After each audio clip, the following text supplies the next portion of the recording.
In today's tutorial we're going to be looking at the diamond mesh stitch. So this is a perfect stitch for things like fruit and vegetable bags or crochet shopping bags. I have whipped up this quick swatch here. It's not used too much yarn to make this stitch.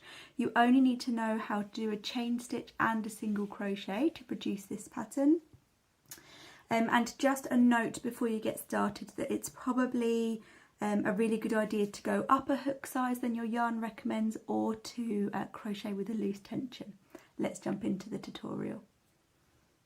To get started with this stitch, you're going to create a foundation chain. The foundation chain of this stitch is worked in multiples of 4 plus 3. So for the purposes of this tutorial, I have chained 24 and now I'm going to add 3. And we're going to be working in US terms, so I'm going to say single crochet a lot because that's the only stitch you need to know for this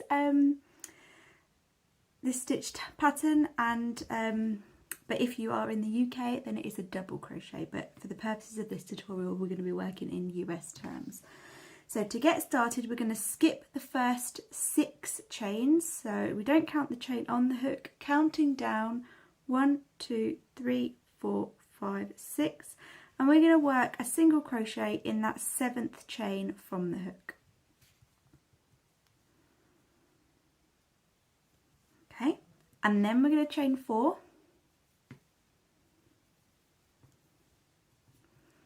And then we are going to skip 3, 1, 2, 3, and work a single crochet in that 4th chain. And then we're just going to repeat our chain 4. And then we're going to skip 3, 1, 2, 3, and work in that 4th chain with a single crochet. And that is it until the end of this row. So we're just going to repeat that chain 4 and then skip 3 and work a single crochet in that 4th chain down. This row is the only row that's different to the rest of the pattern. 4. So once you've got this row sorted, you can definitely do the rest of the pattern.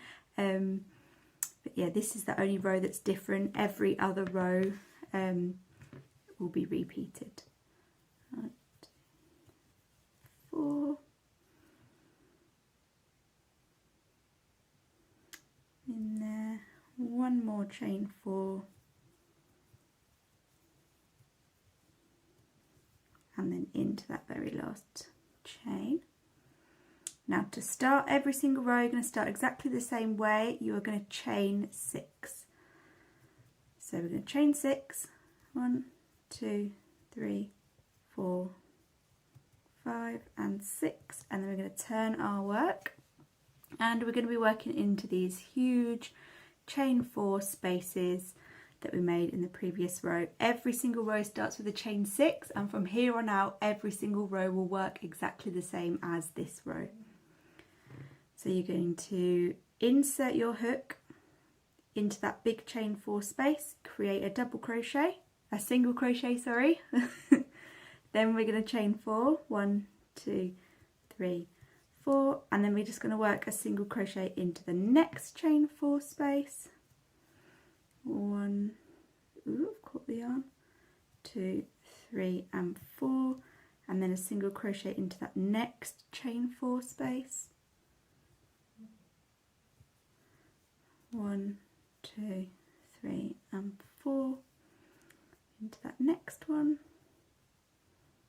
So it's a really easy stitch, and it's a great stitch for things like market bags or like shopping bags, things like that. It works really, really well.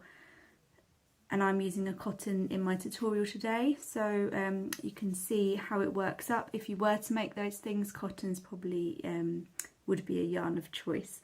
So once you've done your single crochet into your very last space, you're going to chain 6, 1, 2, 3, 4, 5 and 6. Then we're going to turn our work, and just like before, we are going to make those single crochets into our chain 4 spaces from the previous row. So make sure you're still going into that first big space, even though you've just chained 6, we do need to work in there. So once we've done our single crochet, we need to chain 4 and work into our next space. Chain 4 and work into our next space, and that's it. That is the stitch. So what I'm going to do is I am going to work my swatch up a bit so you can see what it looks like on a bigger scale. But just remember that it's a chain 6 at the end or at the beginning of every row, and then it's a single crochet into each chain 4 space that you made, and that's it for the whole pattern. So I'll meet you back in a couple of moments once I have created a bigger swatch, and I'll see you there. So I've gone ahead and worked up my swatch a little bit more, so as you can see it makes a nice kind of diamondy mesh shape, which is why it's called the diamond mesh stitch.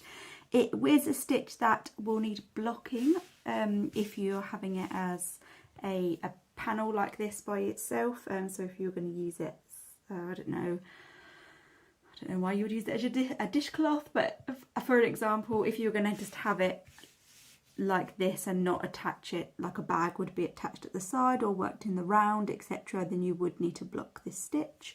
But yeah, I hope that gives you a really good insight to what the stitch will look like when it's made a bit larger. But yeah, hope you enjoyed the tutorial. I'll see you back soon for more.